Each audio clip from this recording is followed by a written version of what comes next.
ഒരു തെറിപ്പൂര പ്രഭാഷണം കേൾക്കുന്നിടത്ത് എത്ര ആളുകളുണ്ടാകും? ഹാസ്യ കഥാപ്രസംഗങ്ങൾ നടക്കുന്നിടത്ത് എത്ര ആളുകളുണ്ടാകും? അവിടെയാണ് മുഅ്മിനായ മനുഷ്യന്റെ മനസ്സുണരേണ്ടത്. തെറിപ്രസംഗം നടത്തുക എന്ന് പറയുന്നത് അത് ഏത് വിധേനയാണെങ്കിലും ശരി, മതം അതിന് അംഗീകാരം നൽകിയിട്ടില്ല. ഷെയ്ഖ് സൈനുദ്ദീനുൽ മഖ്ദൂമിൽ മാബരി റഹ്മത്തുള്ളാഹി അലൈഹി ഫത്ഹുൽ മുഈനിലൂടെ ലോക മുസ്ലിങ്ങളെ പഠിപ്പിച്ചില്ലേ, ഏതൊരു മനുഷ്യനെയും ഗീബത്ത് പറയൽ ഹറാമാണ്. വലൗ കാന കാഫിറാ, അവൻ മുസ്ലിം അല്ലാത്തവനാണെങ്കിലും ശരി, ഹൈന്ദവനാണെങ്കിലും ക്രൈസ്തവനാണെങ്കിലും മതമുള്ളവനാണെങ്കിലും ഇല്ലാത്തവനാണെങ്കിലും ഗീബത്ത് പറയാൻ പാടില്ല എന്നാണ് മതത്തിന്റെ വിശുദ്ധമായ തത്വമുള്ളത്. എന്നാ നിങ്ങൾ ആലോചിച്ചു നോക്കൂ, ആളുകൾക്ക് കൂടുതൽ ഇമ്പമുള്ളത്, കേട്ടിരിക്കാൻ ആളുകൾക്ക് കൂടുതൽ താല്പര്യമുള്ളത്, ഏറ്റവും കൂടുതൽ നേരം പോക്കിന് വേണ്ടി ജനങ്ങൾ ചെലവഴിക്കുന്നത് ഒരുപക്ഷെ കോമഡിയാണ്, അല്ലെങ്കിൽ അതുപോലെയുള്ള അഭിനയങ്ങളാണ്, അതുപോലെയുള്ള തർക്കവിതർക്കങ്ങളാണ്, അതല്ലെങ്കിലോ ഏഷണിയും പരദൂഷണവും നിറഞ്ഞു തുളുമ്പുന്ന വാചാരതകളാണ്.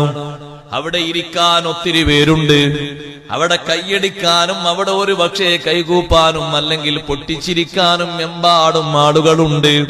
വല്ലദീനഹും അനിൽ ലഗ്വി മുഅ്രിദൂൻ.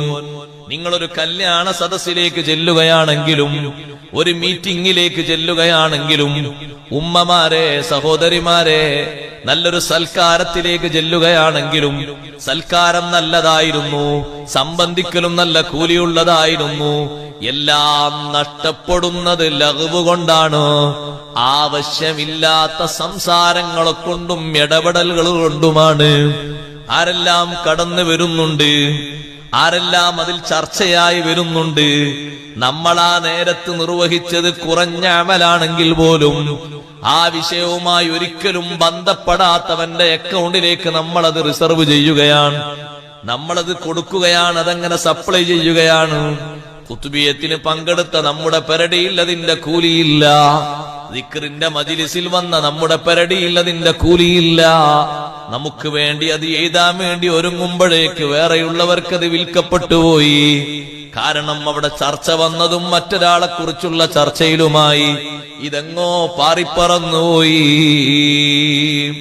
ജമാഅത്ത് കഴിഞ്ഞ് നേരെ ചെറിയ കുണ്ടിപ്പീടികയിൽ, മക്കാനിപ്പീടികയിൽ വന്ന് ചായ കുടിക്കുന്നവർ ആ പരിശുദ്ധമായ ജമാഅത്തിൽ നിർവഹിച്ച 27 ഇരട്ടിയും അവര് നടന്നു നീങ്ങിയതും അവര് കാത്തിരുന്നതുമെല്ലാം ഒരു ഗ്ലാസ് ചായ കുടിക്കുന്ന നേരത്തുകൂടെ അവരത് കളഞ്ഞു കുളിച്ചുപോയി.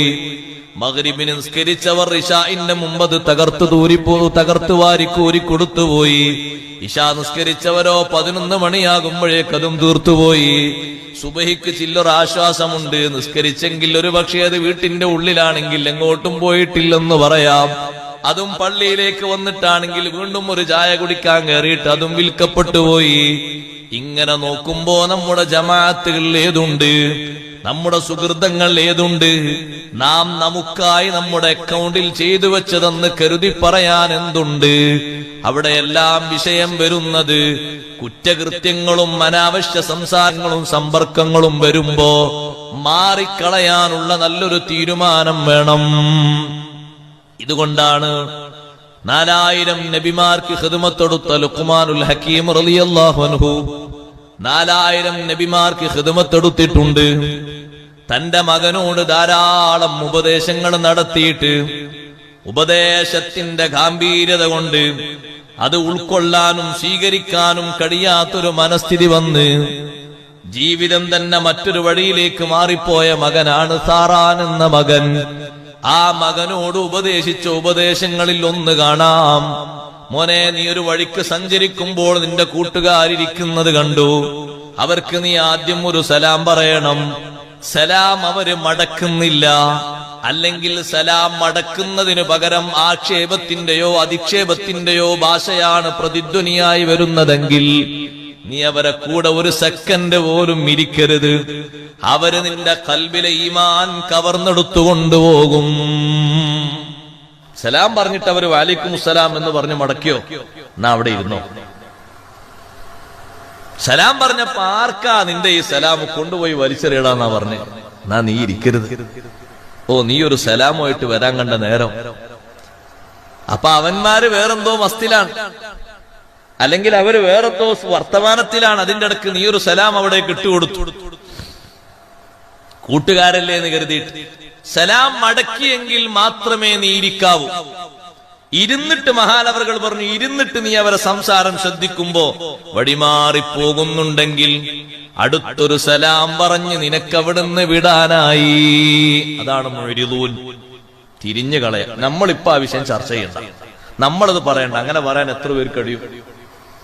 ഒരു വിഷയം പറ്റാത്തത് കടന്നു വരുമ്പോ അത് തൊടല്ലേ, അത് പറയല്ലേ, ഈ സദസ്സ് നീ വഷളാക്കല്ലേ, ഈ നല്ല ദിക്റിന്റെ മജ്‌ലിസ് കഴിഞ്ഞ് ഭക്ഷണത്തിന് കാത്തിരിക്കുന്ന ഇതൊക്കെ സപ്ലൈ അല്ലേ, ഉണ്ടല്ലേ എന്ന് പറയാൻ ധൈര്യപ്പെടുന്നവരാരുണ്ട്? അല്ലെങ്കിൽ നമ്മളത് പറഞ്ഞാൽ അവിടെ വിലപ്പോകൂല, എന്നാ പെട്ടെന്ന് അവിടുന്ന് തടിയൂരണം. മുഅ്രിദൂൻ, തടി സലാമത്താക്കണം അവിടുന്ന്. നമ്മൾ പറഞ്ഞാൽ അവിടെ അത് നടക്കൂല, അവന്മാർ പിന്നെയും പറയും.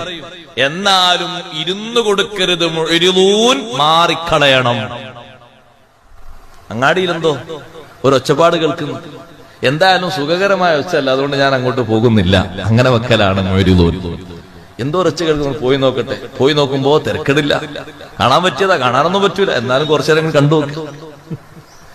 കുറച്ചേരം കൂടി കണ്ടു നോക്കും. ഏതായാലും മഗ്‌രിബ് നിസ്കാരം പള്ളിയിൽ നിസ്കരിച്ചങ്ങ് പോകാം. ഇതൊക്കെ കണ്ടിട്ട് ഇതൊക്കെ കേട്ടിട്ട് ഇതിനെല്ലാം സാക്ഷിയായിട്ട് ഇനി നിന്റെ ആ മഗ്‌രിബ് നിസ്കാരം ആർക്കാ? നിന്റെ ആ ഇശ ആർക്കാ? നീ ഇതെല്ലാം കണ്ടുവന്നതല്ലേ. കണ്ണ് ഇല്ലാത്ത ആളുകളെ നോക്കുകൊണ്ട് നിങ്ങൾ, അവരെ കൽബ് ക്ലിയർ ആയിരിക്കും. കാരണം കേടായ ചിത്രങ്ങളൊന്നും ഉണ്ടാവില്ലല്ലോ. കണ്ണ് ജന്മനാ കാണാത്ത ആളെ കൽബ് ശുദ്ധായിരിക്കും. ഇത് നോക്കിയിട്ടല്ലേ ഹസദും കിബറും റിയാഉം ശഹ്വത്തും ഹിർസും എല്ലാത്തിന്റെയും അടിസ്ഥാനം ഏതാ? നോട്ടാണ്. നോക്കിയിട്ടാണല്ലോ എന്താ പോനങ്ങനെ, നോക്കിയിട്ടാണല്ലോ എന്താ മറ്റോനങ്ങനെ. അതിങ്ങനെ കണ്ണോടുള്ള നോട്ടല്ലേ. എന്താ ഓൻക്ക് മാത്രം അങ്ങനെ ഒരു സ്ഥാനം, എന്താ ഓൻക്ക് അങ്ങനെ അല്ലാഹു തആല കൊടുക്കാൻ, എന്താ എനിക്ക് അങ്ങനെ തന്നൂടെ? ഓനെ പഠിച്ചാൽ അല്ലാഹു തആല എന്നെയും പഠിച്ച്, എന്താ ഓന്റെ മക്കൾ മാത്രം അങ്ങനെ. ഇങ്ങനെ വിവിധ ചിന്തകൾ നമ്മളെ കൽവിൽ ഉരുണ്ടുകൂടാനുള്ള കാരണം നോട്ടാണ്. കുല്ലുൽ ഹവാദിസി മബ്ദാഹാ മിനൻ നദരി വമുഅ്ലമുൻ നാരി മിൻ മുസ്തസ്ഗിരിശ് ശറരി. എല്ലാ വിപത്തുകളുടെയും തുടക്കം നോട്ടമാണ്. നോട്ടമാണ് എല്ലാ വിപത്തുകളുടെയും ആരംഭം. വലിയ വലിയ തീ ഉണ്ടാകുന്നത് ചെറിയ ചെറിയ പൊരി കൂടിയിട്ടല്ലേ. ചെറിയ തീ പൊരി ഇങ്ങനെ കട്ടി കൂടി കൂടി വരുമ്പോ വലിയ തീയായി മാറുന്നു. വലിയ വലിയ വിപത്തുകളിലേക്ക് ചെറിയ ചെറിയ ചെറിയ കാര്യങ്ങൾക്ക് തുടക്കം കണ്ണാണ്. കണ്ണങ്ങനെ നോക്കി തുടങ്ങുമ്പോൾ പല ചിത്രങ്ങളും മനസ്സിൽ തെളിയുകയാണ്. കണ്ണ് കാണാത്ത മനുഷ്യന്റെ മനസ്സ് നല്ല ക്ലിയറായ മനസ്സാ.